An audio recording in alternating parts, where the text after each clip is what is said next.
Hello and welcome to episode 5 of Greetings from Cybertron. This Caves of Lunatics only YouTube exclusive show. I am Phil and Funny Man himself. I am Matt. Exclusive to YouTube. Can you hear me? No. Right. What? Oh, okay.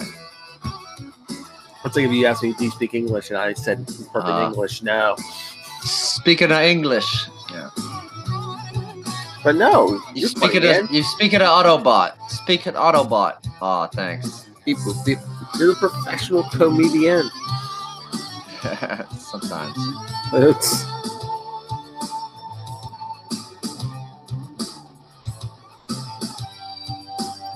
You want me to speak Autobot? Yeah, maybe some subtitles. There we go. That's how you clear your throat. You clear your throat in Autobot.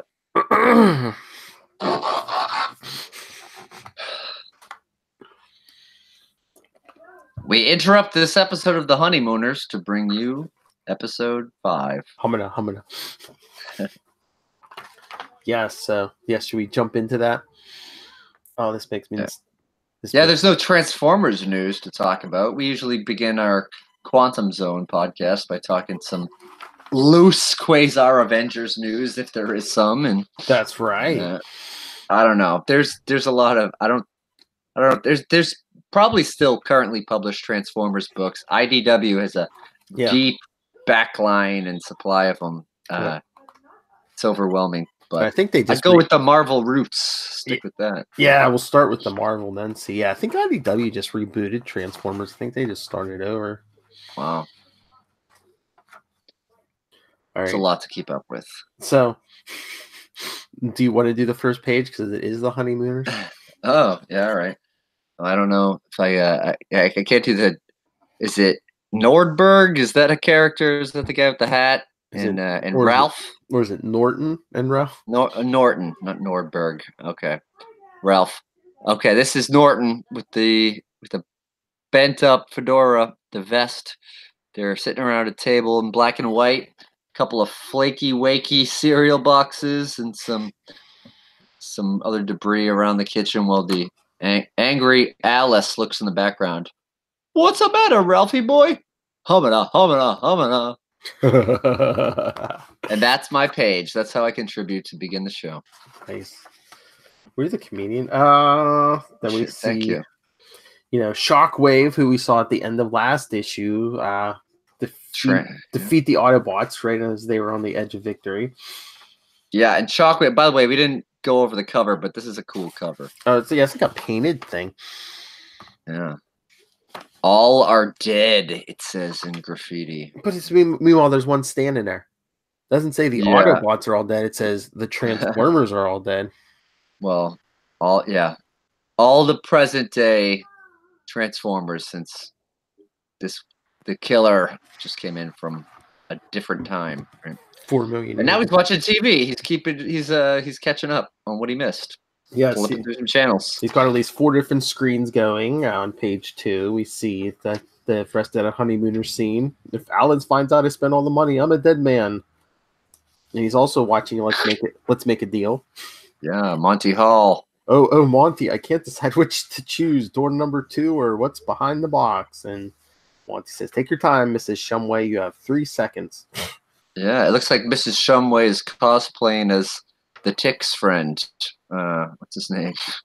Oh yeah, Arthur, or maybe I don't know, something like that.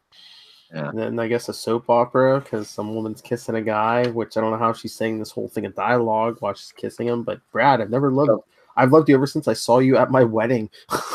Ooh, scandalous. And then pay attention. We get a news report. That cuts in where 3 miles off the Oregon coast, our correspondent Charlene Wells has a live report, as Shockwave saying, very illuminating. The Shockwave is continuing. Now he's watching some football. A beautiful crunching tackle on number 32, tailback Otis Parsley. These humans are even more primitive than I thought. And then you see Charlene talking. Charlene Wells reporting. I'm here with GB BlackRock, the flamboyant multimillionaire industrialist. Mr. BlackRock, this new oil drilling platform is said to have no equal. What can you tell us about it? Oh no, I'm a master of this. Oh wait, he's still watching The Honeymooners on the other channel. Oh no, I'm a master of this household. I'm king of this castle. Charlene, this rig is so revolutionary, they'll have to invent a new name for it. We can extract 50% more oil from the grounds than any operation. We can refine it, dock tankers, land planes, do everything but pump gas into your car. But it's Josie Beller here who really deserves the credit. Shockwave is continuing to watch with his all-seeing yellow eye. Miss Beller, have you been called a computer genius even though you're only a few years out of high school? What is your role in this? It's true. I designed the secondary, tertiary oil recovery systems, the semi-automated defense system, the refinery's non-polluting digitized micro scrubbers, but I consider it all just a part of my job, working for Mr. BlackRock. Shockwave seems like pushing a screen across or something. The conquest of this planet and enslavement of its people shall be a simple task. But yes, everyone keep an eye on GB BlackRock and especially Josie Beller. She's gonna play a big part in things to come. All right. I'll take the hard part. The next one's a 2-page spread. Yeah. Of Shockwave walking through the arc and all the most of the Autobots are hanging from the ceiling, almost like look like they're dead. All right, yeah. Buckle in, people. I got a ton of dialogue on this 2-page spread here. Shockwave says, and I quote, "Indeed." Flip the page. Your turn. And then we have him say, but I'll attend to those affairs later. Now I must see to the rehabilitation of Decepticons Thundercracker, Starscream, Ravage, Buzzsaw, and Laserbeak. And you see them become energized. There's a glow around them. All appears to be proceeding well. These life support systems are repairing the injuries they sustained while under the former leadership of Megatron. And you see Megatron kind of turn towards him with some coils going through him. According to my calculations, he should have just now been achieving a minimally conscious operating level, although his complete rehabilitation will require much more time. And on the next page, we see Megatron hanging from the wall. Looks like he's being repaired. Right below the title of this issue, The New Order. And Megatron looking kind of short to you? Yeah, he's a little stubby. Maybe he got blown apart, put back together. Looks like he lost a little bit in the torso. The groin area looks regular size, and the arms and legs, yeah. But little Megatron, he just needs some time, just a little bit more time. It's a growing boy. Maybe it's like a balloon. He's just blowing air into him because he has all those hoses on him.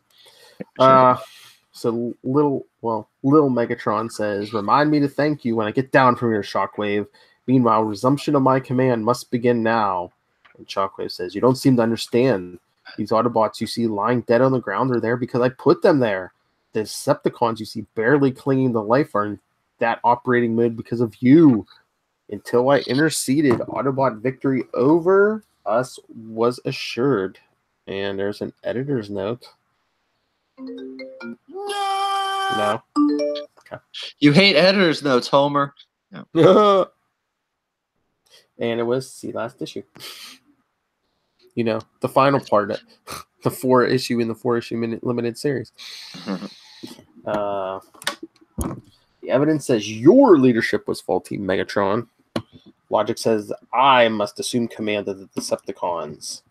And underneath that is the credits. Bob Budiansky's script, which I believe it didn't say in the last letters column that he was the editor, but he's taking over writing duties. Yes. Transfer of power. The new order, if you will. There you go. And so, Bob Budiansky script, Alan Kupperberg art, Rick Parker letters, Nell Yomtov colors, Jim Owsley editor, and James Shooter, editor-in-chief. Not Jim Shooter, James Shooter. Yeah, so which did the editor note? I guess maybe Jim Owsley, because it says Jim, but we know him as Jim Shooter. Nice. Maybe Is they it an went, editor-in-chief note or just a regular editor note? maybe that's the difference. But that was a pretty long epilogue before the title page, huh? Mm-hmm. Pretty Lots of TV. atypical, yeah. And then we see Shockwave continuing to berate Megatron. You will explain now how you permitted our position to deteriorate so drastically, Megatron. As commander, it is your right to demand anything of me. It is my privilege to oblige. And then we got a little bit of a flashback sequence here as Shockwave continues. As you know, on our home planet Cybertron, war raged for millennia as the weak-willed, peace-loving Autobots tried to prevent us Decepticons from achieving supremacy so we could use our planet as a base to conquer other worlds. Then he shows their ship in space blasting some meteors. Then we learned of a group of the mightiest Autobot warriors who had left on an expedition aboard the very spacecraft we're in now, the Ark, to clear a path through an asteroid belt threatening our planet. We Decepticons used our own craft to ambush that expedition, and although you stayed behind on our craft, Shockwave, our assault would have been successful. All right, so this is Megatron going on, sorry. Had not the Autobot leader Optimus Prime crashed the Ark into a nearby planet, this planet, Earth, 4 million years, we all lay dormant until the Ark was stirred by the rumblings of this Earth structure we're buried in, this volcano. The Ark repaired us, and we awoke to a world brimming with organic life and energy resources. We Decepticons took what is called a nuclear power plant and shaped it into our fortress, but we could not draw from it the energy we required. As you see, Mount, is it not Mount St. Helen, whatever the mount there. That last panel is the Decepticon base on whatever nameless mountain that is. Okay, yeah, gotcha. All right, so next page. There's no mention of it, but Megatron should next thing should have been like the Autobots had aid from like an annoying spider person. Yes, it's redacted. Mm-hmm. But then again, continuing the flashback, I compelled a human Sparkplug Witwicky to concoct a fuel for us, but unbeknown to me, he poisoned the fuel. As a result, in the midst of battle with the Autobots, we fell. My last memory before becoming non-functional was seeing you, Shockwave, arrive and defeat the Autobots. By the Great Matrix, I will see that human reduced to carbon ash for his trickery. And Shockwave says, your last statement exemplifies the flaw in your programming, Megatron. Petty vengeance on barely intelligent creatures has no place in our cause. Logic dictates there is no place for such emotionalism in a Decepticon commander, nor is there room for incompetence.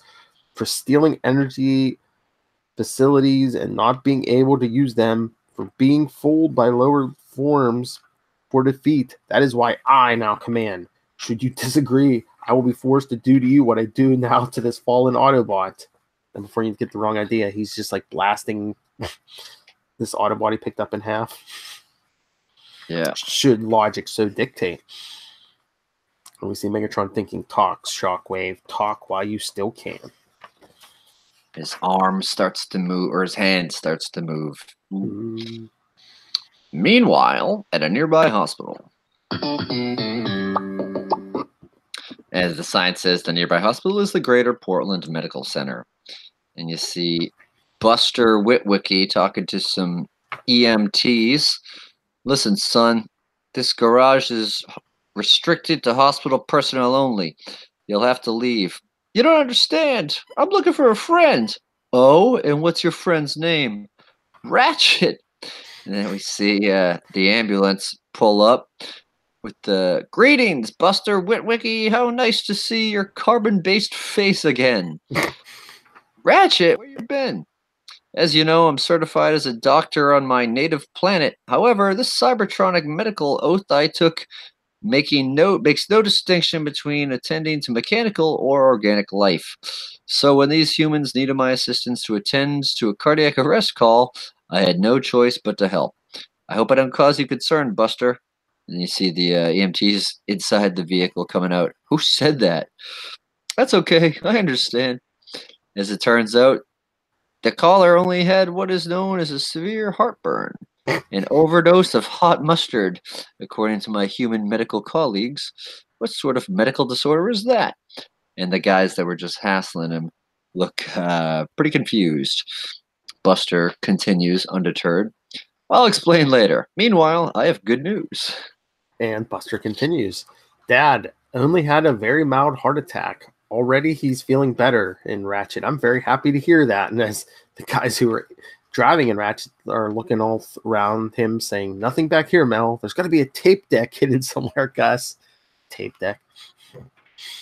Buster's saying, the doctors say he must have been under a lot of stress lately. I suppose being kidnapped by the Decepticons and accused as a traitor by some Autobots didn't help. Ratchet says, agreed. But Dad told me he poisoned the fuel we made for the Decepticons. Powerful stuff. This much would have eaten right through their fuel lines. Little pinch. They attacked the Autobots. They should all be broken down junk heaps by now. And Ratchet, wonderful. I knew your father was a human we could trust. And the guys are still looking around. I'll look behind the grill, Mel. I'll check under the seat cushion, Gus. And Ratchet gets upset. Do you organic creatures mind? I don't go poking around your mouths to see how you talk, do I? They'll run away. Great expressions on their faces, too. Oh, yeah. And then Buster's sitting there like this is the most casual thing in the world. And just kind of rubbing his chin. Was this? Oh, that Ratchet says, whoa, was it something I said?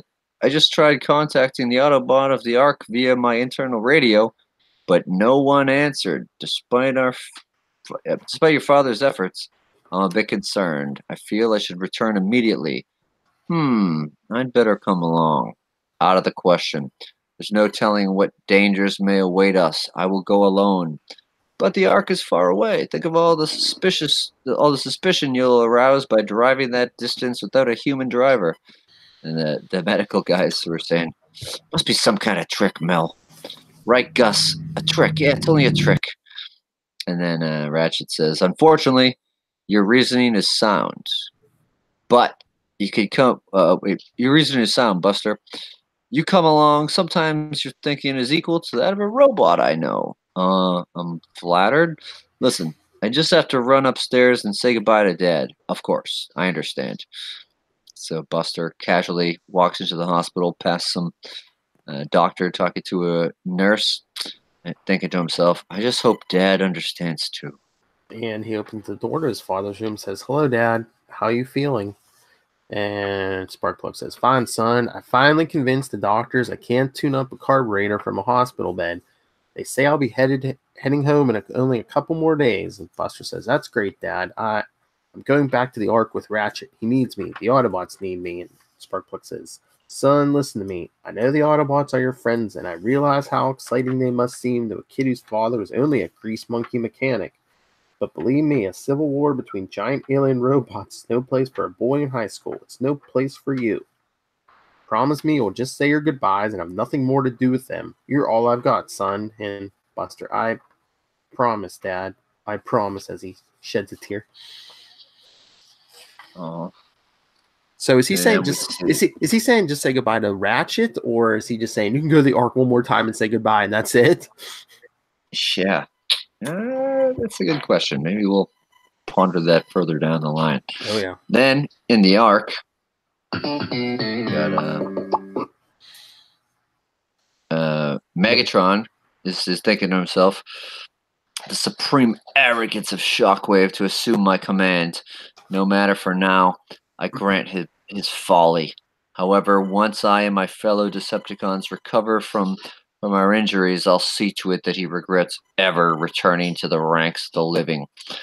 And then Shockwave responds, greetings, Megatron. My monitoring instruments show you at a 27.6% improvement in your operating capacity.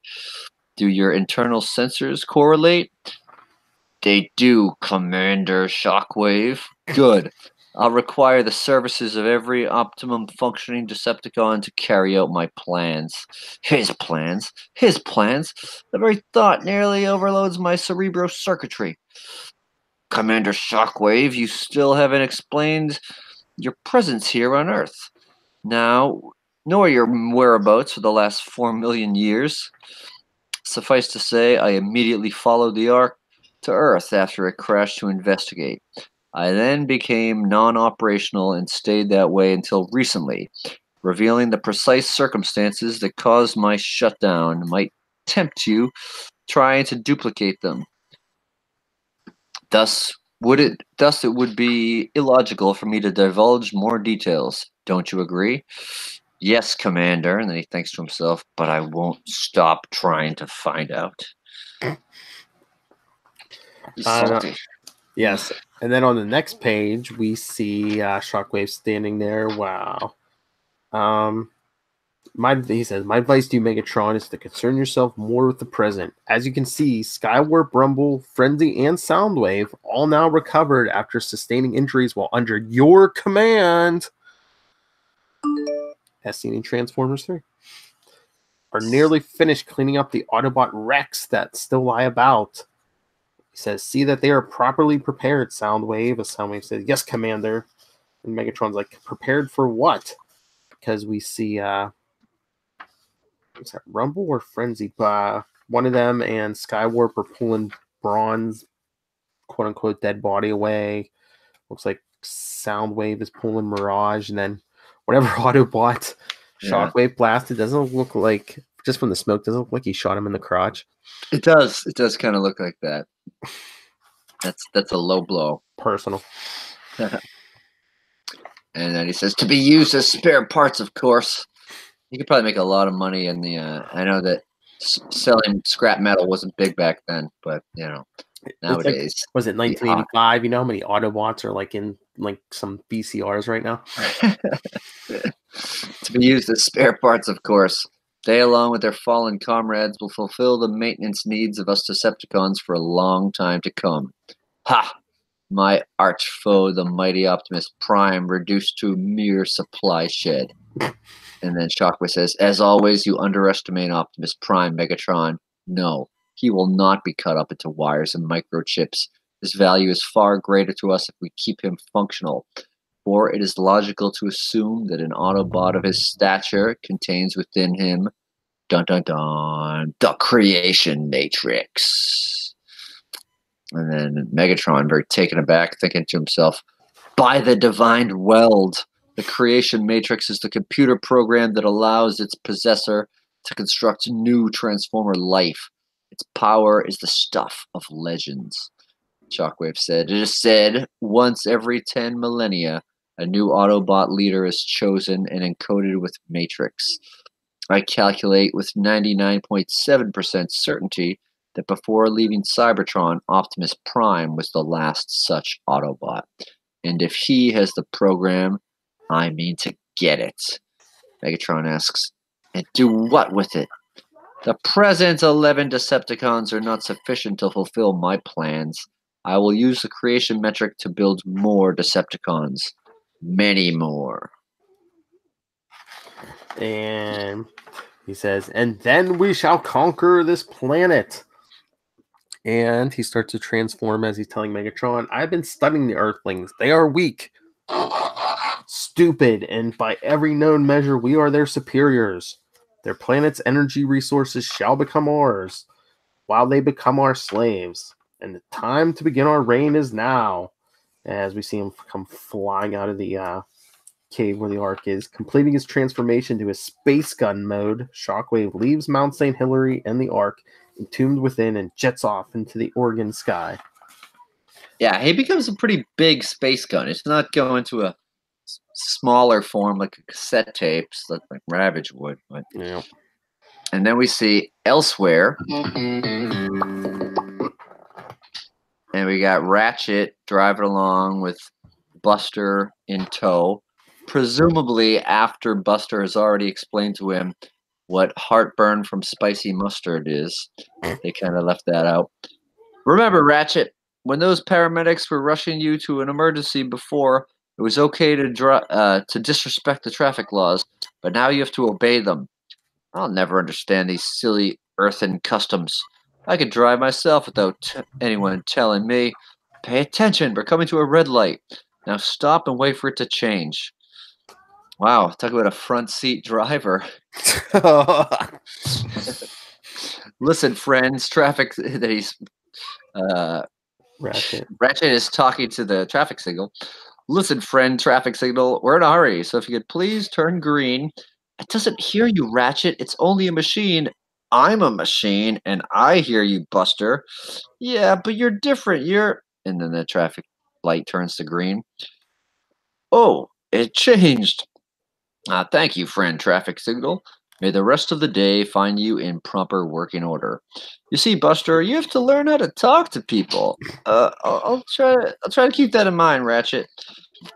Some miles later, there's Mount St. Hilary. Buster, what if something is wrong with the Autobots? What will I do then? He says, I'm only a doctor. I'm not much of a warrior. Damn it, Buster. I'm a doctor, not a warrior. Buster says, I'm sure there's just some technical foul-up or something that's prevented you from making radio contact. After all, your leader is Optimus Prime. We both know, and every kid in America, how great he is. Nobody can beat Optimus. Nobody. And as they start pulling up, Ratchet says, You're right, Buster. As long as Optimus Prime is in command, I have nothing to worry about.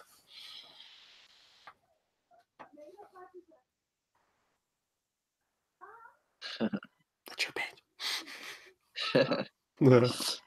And then Ratchet says, but let's stop here before the cave entrance, just to be on the safe side. You're too paranoid, Ratchet. Just take a look for you. Uh-oh. And then he sees some Decepticons kind of manning the entrance. Ratchet, I can see, too. My worst fears are realized. Before the cave entrance, stand frenzy and rumble. The Decepticons have taken over the Ark. I may be the last Autobot still alive. And he transforms into his fighting shape, or his natural state. I must sneak by those Decepticon guards and get to the Ark. Find out what happened, even if I should die in the trying. Buster says, Ratchet, listen to me. And he says, you're a sure bet to attract the guards' attention, but they may not notice someone as small as me. Let me check things out first, and I'll report back to you right away. And Ratchet says, your reasoning surpasses mine again, Buster. I'm forced to agree, but please be careful. And then we see Buster running into the cave past whatever guard it is. Says, getting by those big brass baboons was easier than I thought. So far, so good. And he's thinking, the Ark, I still can't get over how big it is. It could take me a day just to cover the whole ship. But it's only minutes later when Buster discovers the Autobots. They're all just hanging there like slabs of beef. They all look dead. Whoa. And then Buster kind of triggers the alarm. No, it can't be true. There must be some explanation. There must be. Wait a second. I don't see Optimus in there. There's still Optimus. There has to be. And then you see the giant head of Optimus connected to some machinery. And Buster reacts, Optimus! And then you hear a very weak, feeble line of dialogue from the really beheaded Optimus Prime. Buster Witwicky, you must help me. You are the Autobots' last hope. To be continued next. Megatron versus Shockwave. To the death.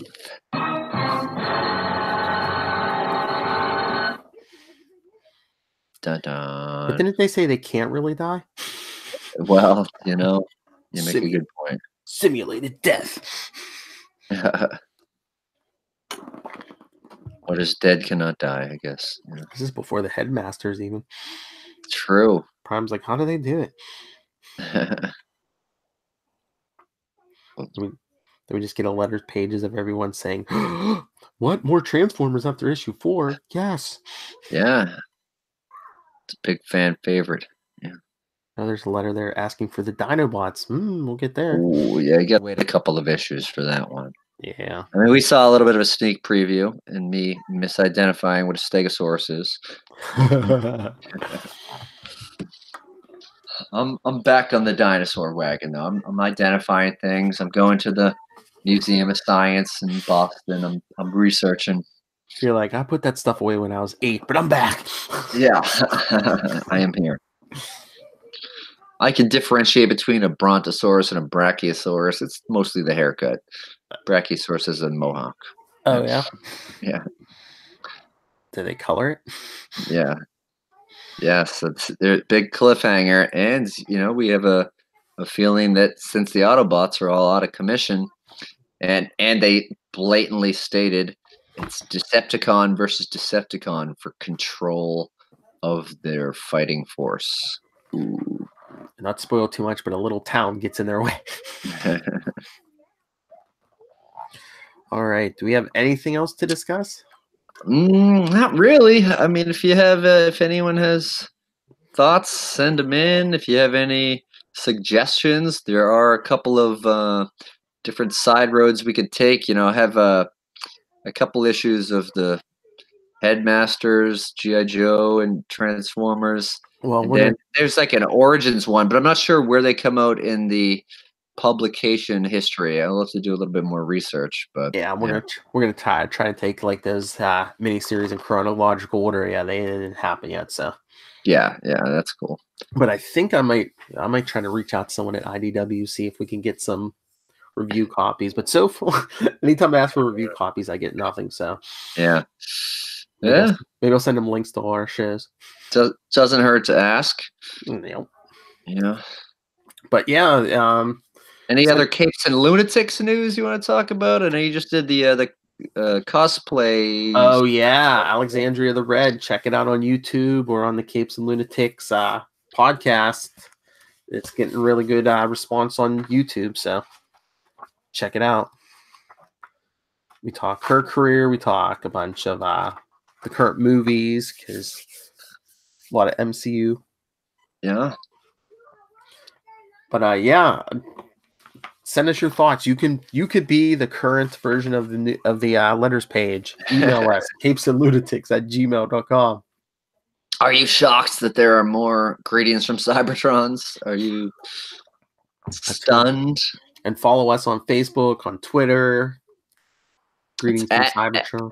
Is it at Greet Cybertron on Twitter? Yeah. At Greet Cybertron on Twitter. Yep. And the voicemail even 614-382-2737. That's 614-38-CAPES. You don't have to be a communications expert like Soundwave. You can just pick up the phone. Yes. All right. So should we get out of here for another?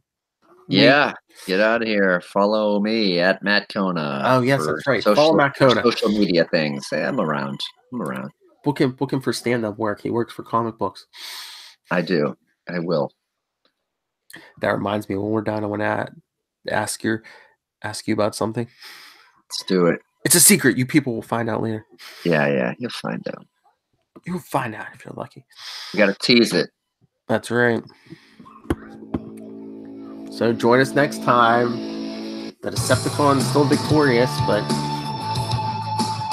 what's that? It's always darkest before the dawn.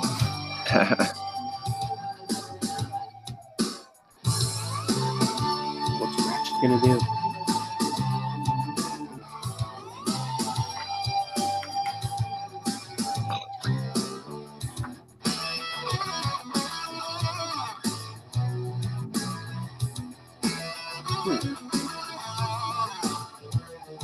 How they have the checklist of the books that month. Transformers 5 is on it.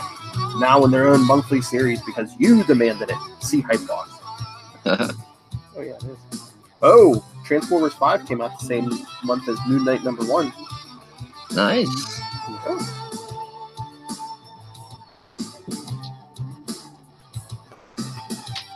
All right, join us next time. Roll on out.